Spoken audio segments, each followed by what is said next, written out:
provocative in the sense one question would give rise to further more inquiries. Yes, that's good. Thought-provoking. Thought-provoking, very good.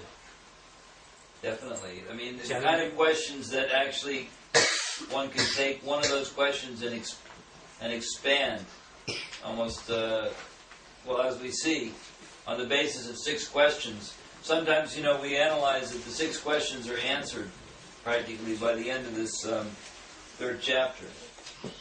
The 6 original questions of the sages. Because here in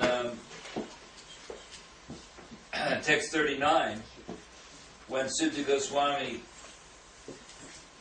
says, only by making such inquiries in this world can one be successful and perfectly cognizant. For such inquiries invoke transcendental ecstatic love into the personality of Godhead, who is the proprietor of all the universes, and guarantee 10% immunity from the dreadful repetition of birth and death. So, in the next few verses after this, it's going to finish the 6 questions, apparently. But actually, these 6 questions that were originally asked by the sages form the whole entirety of the Bhagavatam, really. And of course, there are many other questions which are raised in the course of the conversation. Shonaka Rishi in the next chapter is going to raise all kinds of questions about the whole history of the Bhagavatam.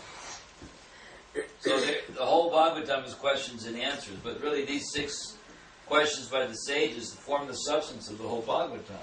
So these are provocative, spiritually provocative questions that lead into the whole realm of transcendence. So that's the point. It says here, Sutta glorifies these sages' questions because they give rise to his speaking the Bhagavatam, which has so much spiritual potency. Why is the Bhagavatam potent?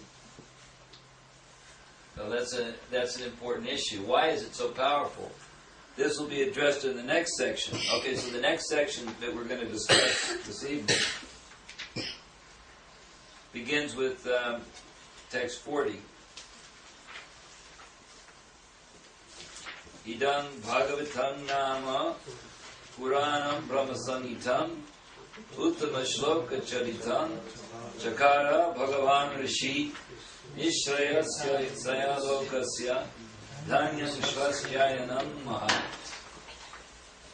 Now in the word for word you'll notice this expression Brahma Samitam.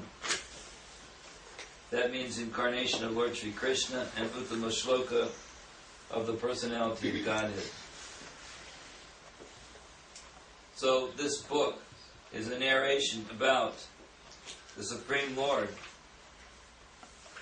And this book is the literary incarnation of Godhead. It says in this translation that Prabhupada gives, this Srimad Bhagavatam is the literary incarnation of God.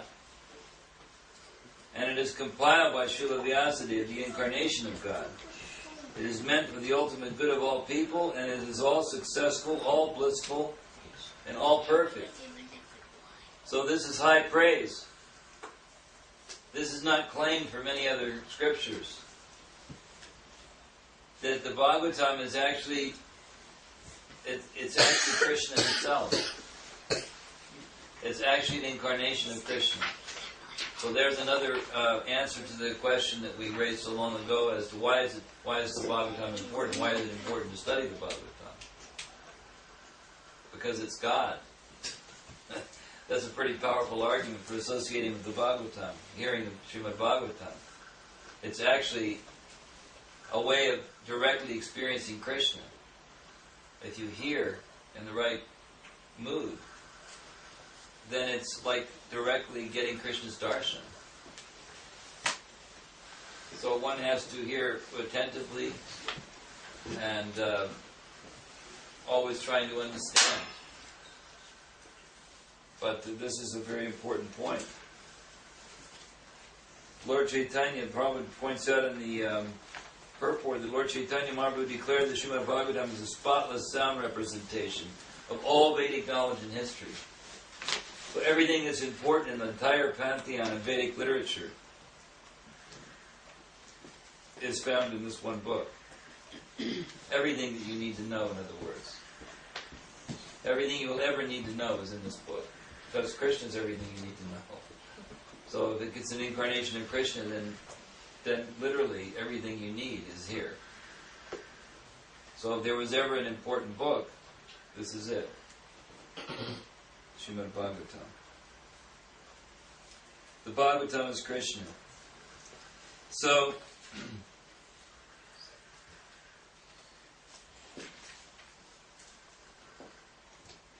if we go on, it says here, Bhagavatam is a literary incarnation of Lord Sri Krishna and is therefore non-different from him. Srimad Bhagavatam should be worshipped as respectfully as we worship the Lord. Like you see sometimes in some Gaudiya Vaishnava temples and other places in India, that they'll actually perform a whole puja to the Bhagavatam before they even begin speaking. Incense, lamps, so many things are offered, as though it was a deity, as though you would be worshipping the deity. This is actually completely correct. So at least when we're dealing with the Bhagavatam, we should be careful not to put it on the floor or, let anything bad happen to it. It should be treated with great respect. It says here, worshipped as we worship the Lord. Thereby we can derive the ultimate blessings of the Lord through its careful and patient study. As God is all light, all bliss, and all perfection, so also is Srimad Bhagavatam. We can have all the transcendental light of the Supreme Brahman, Sri Krishna, from the recitation of Srimad Bhagavatam, provided it is received through the medium of the transparent spiritual master. So, we are receiving this Bhagavatam through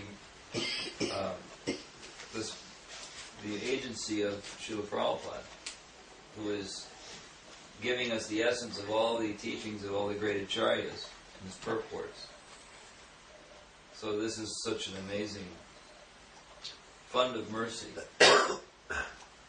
So the transparent connection with Krishna can be had through receiving this Bhagavatam through the medium of the disciple succession.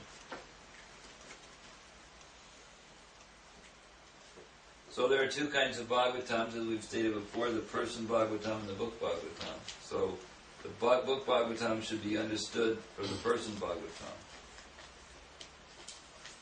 Person Bhagavatam is the self-realized bona fide spiritual master, and through him only can one understand the lessons of the Bhagavatam in order to receive the desired result. But this last couple of sentences I think are really important. One can derive from the study of the Bhagavatam all benefits that are possible to be derived from the personal presence of the Lord. So that means even a Christian who were walking in this room, you would not get any more benefit than you're getting from studying the Bhagavatam. It's non-different. It's maybe a little inconceivable, but it's still, the statement is here that it's non-different. It says it carries with it all the transcendental blessings of Lord Sri Krishna that we can expect from his personal contact. So we should try to let these things sink in, because these are very powerful and important statements about the Srimad Bhagavatam. Yes? Although it says it's the same as Lord Krishna, but 3 lines before it says it should be heard from a self-reliant bona fide spiritual master. So does it hold true only in that condition? Otherwise, you may be misunderstanding. Just like if Krishna, when he appeared on the earth, not everyone understood that he was God. But the great personalities who did were able to educate others. What if we discuss amongst devotees and it's not spiritual master? Well, they may also be spiritual masters. At least Shiksha Guru. But we're here. If I'm simply steering you to understand Prabhupada, try to understand Prabhupada, if there's anything that I can clarify about what Prabhupada is saying, because he may be saying things very clearly, but it doesn't mean we always understand what he says. So I'm just like when somebody gives birth, they have midwives. So I'm kind of like a midwife, I guess, or something. I'm trying to give birth to your understanding by assisting with Prabhupada's presenting. Prabhupada's actually delivering the book. He's delivering the correct understanding, and I'm just assisting him in some minor way. That also answers another question I had, that if I read alone, then again the same. But you still have Prabhupada's association. Yeah. Yeah. But if you need additional help, you can always ask some